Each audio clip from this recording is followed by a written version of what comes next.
आप सभी का स्वागत है. You're watching Legally Speaking and this is Himadri Bansal. In today's video, we're going to cover position of directors and kinds of directors. इसके अलावा दो और वीडियोस आएंगी डायरेक्टर्स की. एक होगी about powers and duties and एक होगी अबाउट दी इम्पोर्टेंट सेक्शंस. ठीक है. We are going to make as usual base से पढ़ाना शुरू करूंगी and then we are going to cover all the necessary concepts which are going to help you score in this question in law exam, and the videos are going to be extremely crisp, so stay with me. Okay, position of directors. एक director एक company में सिर्फ agent का role या फिर trustee का role या फिर सर्वेंट का रोल नहीं निभाता, but in different context a combination of all three of these roles निभाता है. ठीक है. So we are going to go one by one to understand what these actually means and वैसे roles कैसे follow करते हैं. Right? Directors as agents. Now, what do you mean by agents?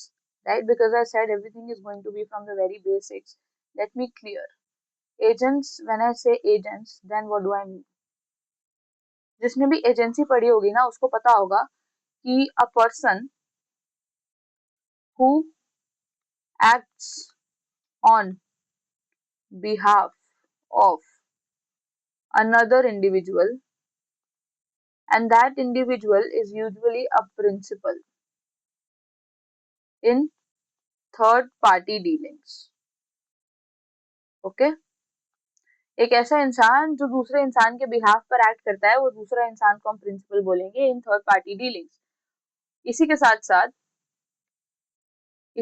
साथ उस इंसान के पास सिर्फ और सिर्फ उस प्रॉपर्टी का पोजेशन होता है. ओके, उस प्रॉपर्टी का पोजेशन होता है. Then how does a director fulfil this role of agent in a company? Let's see. एक डायरेक्टर का प्राइमरी रोल होता है to carry out the management and the business of the company collectively being the keyword here as board of directors. इनको agents माना जाता है company का क्योंकि ये रिप्रेजेंट करते हैं कंपनी को उनकी डीलिंग्स के and bind the company to the third parties when acting within their authority. उसी का काम करते हैं जो एजेंट करता है कि थर्ड पार्टीज की तरफ कंपनी को बाइंड करवाते हैं through their dealings when they are acting within their authority. और वो अथॉरिटी उनको एमओए से या एओए से मिलती है. ठीक है. They are agents of the company and not of the individual shareholders. That is to say, they have to act in benefit of the company and not in benefit of the individual shareholders. I hope that much is clear. Moving on to directors as trustees. Okay, again, a question arises. What do you mean by trustee? Let's just get ourselves a new page here. Yes, that's better. Trustee. Trustee is a person who holds a legal title over any property, and he is he has the responsibility of managing and administering such property, but the condition that is applied here is that he has to do so to benefit the beneficiary. Okay. Now, अब क्योंकि हमें ये समझ आ गया है, let's just move on to how does a director act as a trustee. Director को हम trustee इसलिए बोलते हैं because he is often regarded as a trustees of companies assets and funds. And why do I say this? Because he has a fiduciary duty to manage the company's property honestly and for the sole benefit of the company. जैसे एक trustee hold करता है और for the sole benefit of a beneficiary. एक limitation इसकी ये है कि ये ट्रस्टीज नहीं होते इन अ ट्रू सेंस क्योंकि कंपनी की प्रॉपर्टी का इंटरेस्ट इसमें वेस्टेड नहीं होता, डायरेक्टर्स में वेस्टेड नहीं होता, वो खुद एक कंपनी में वेस्टेड होता है because company is a separate legal personality. Okay. Trustees are only in respect of their powers and fiduciary relationship with the company. चलो जी. With that being said, directors as managing partners का role कैसे निभाते हैं directors? एक company के अंदर जब डायरेक्टर्स शेयर होल्डर्स भी होते हैं. शेयर होल्डर्स कौन होते हैं? We are going to have a separate video about share capital shares, but for the timing you need to understand that people who invest in the company, जो लोग company में invest कर कर stocks या फिर शेयर्स को खरीदते हैं. Now that can be 1 share और 10 शेयर्स और 1,000 शेयर्स. ठीक है, वो शेयर्स को खरीदते हैं and they are the owners of the company. ठीक है, so in a case when directors are also the shareholders, they act similarly to managing partners in the firm. मतलब उनकी रिस्पॉन्सिबिलिटी बढ़ जाती है. उनकी रिस्पॉन्सिबिलिटी बढ़कर overall strategy, operational management of the business भी हो जाती है. डायरेक्टर्स एज ऑफिसर्स, डायरेक्टर्स को डिफॉल्ट ऑफिसर्स बोला गया है. ऐसा क्यों किया गया है? ताकि कल को उनसे कोई भी नॉन कंप्लायंस हो जाती है, किसी भी लीगल का, किसी भी लॉ का या प्रोसीजर का नॉन कंप्लायंस हो जाता है, या फिर कोई भी पेनल्टी हो जाती है, तो इसके लिए वो पर्सनली लायबल हो जाए, इस वजह से उनको ऑफिसर इन डिफॉल्ट बोला गया है. ठीक है, आप लोग इसको पढ़ लीजिएगा जूम करके. मैं इसको क्लीन कर देती हूँ, जूम करके कह रही हूँ, पॉज करके पढ़ लीजिएगा. Okay, moving forward, powers I'm gonna do in the next video and duties as well. Let's move forward to the kinds of directors. Now kinds of directors के लिए एक बहुत सुंदर सा मैंने आप लोगों के लिए एक फ्लो चार्ट बनाया हुआ है.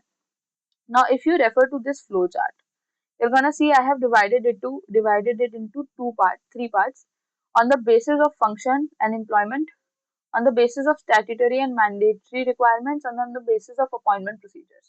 आप इसका एक स्क्रीनशॉट लीजिए. I would suggest you take a screenshot of this, and I'm going to go one by one and explain you what each of this means, so that for the next time जब आप इसको खोलो और आप इसको पढ़ो, आपको एकदम से वो क्लिक हो जाए, आपको एकदम से वो समझ आता है. Right, that is the intention behind making this flow chart. Okay, let's go then. On the basis of function and employment, executive director. Executive director full time directors होते हैं, फुल टाइम डायरेक्टर होते हैं जो एक company के day to day operations में और management में इन्वॉल्व रहते हैं. ठीक है, जनरल टर्म्स होती है इनकी. एमडी और डब्ल्यूटीडी को इन्वॉल्व करते हैं. एमडी यानी कि मैनेजिंग डायरेक्टर्स एंड डब्ल्यूटीडी मतलब होल टाइम डायरेक्टर्स. ठीक है, you are gonna know about them in the very next moment, right? Managing directors and whole time directors. Executive, ऐसे एग्जीक्यूटिव डायरेक्टर जिसमें सब्सटैंशियल पावर्स दी गई है of management by AOA, agreement और resolution. मतलब 3 तरीके से पावर दे सकते हो आप, या तो एओए में लिख दो, या फिर अग्रीमेंट बना लो, या फिर एक रेजोल्यूशन. तो अगर इन तीनों के जरिए किसी भी एक इंसान को मैनेजमेंट की सब्सटैंशियल पावर्स दी गई हैं, तो फिर हम उसको मैनेजिंग डायरेक्टर बोलेंगे. ठीक है, I also told you in the previous slide कि managing directors are also the shareholders in the company. That is why उनकी ड्यूटीज थोड़ी एक्स्ट्रा बनती है, right, for overall strategic development and everything.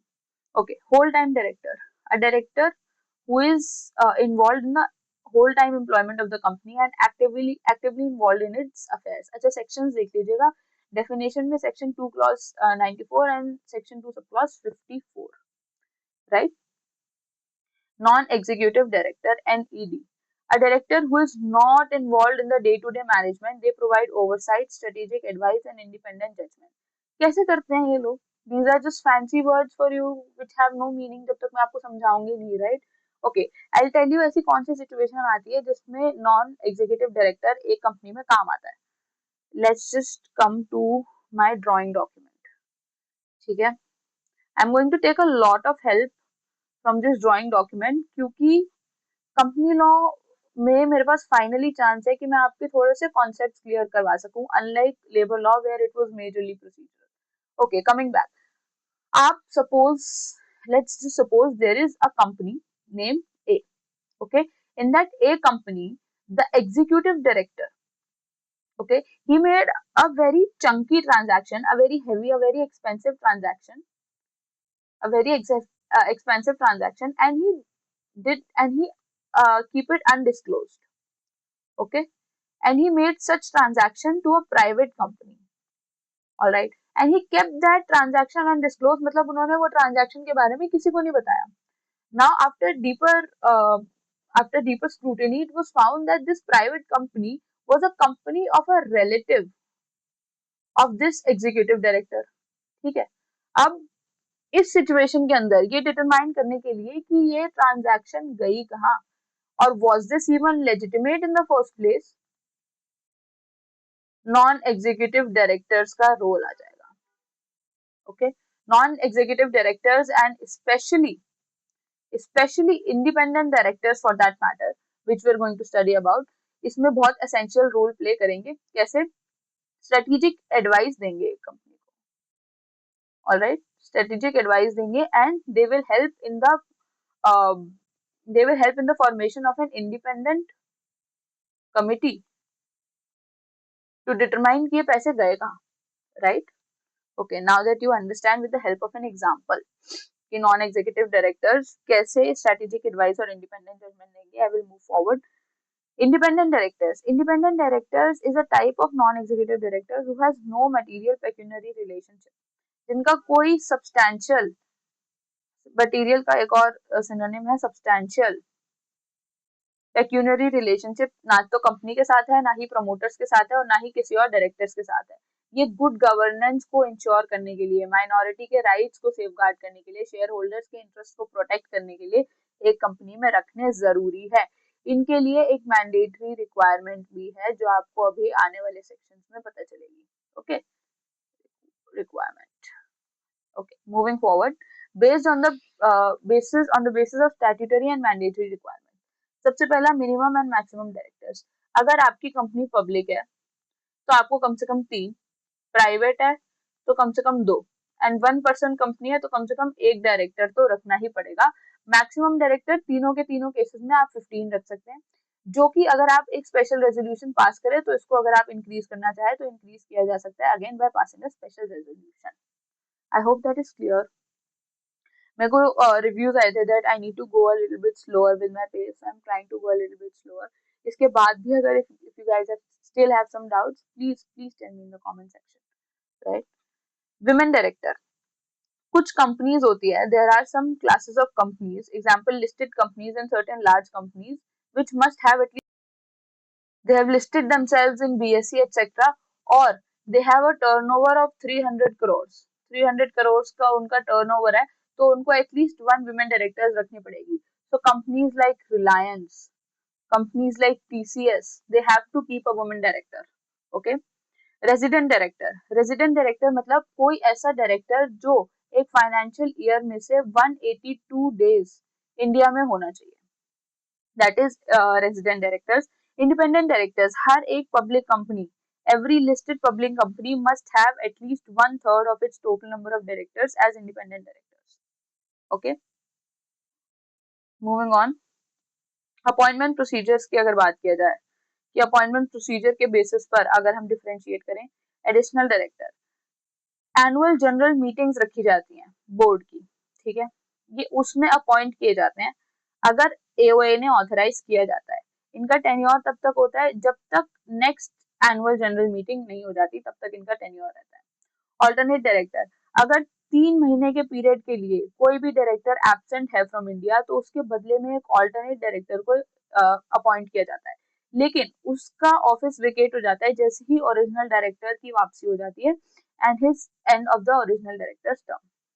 Nominee directors ये usually bank या फिर किसी financial institutions में रखे जाते हैं based on their agreement central and state government to represent their interest in the board. ठीक है, इनके वही रूल्स एंड रेगुलेशंस होते हैं under which they were appointed. Right, okay, that's all for this video. I am going to open this tab so that you guys can take a good screenshot. Okay, if this video helped you just one bit in your preparation, please make sure to like, subscribe and comment. It means a lot to me. Alright, okay. Thank you for watching. I'll see you until next time.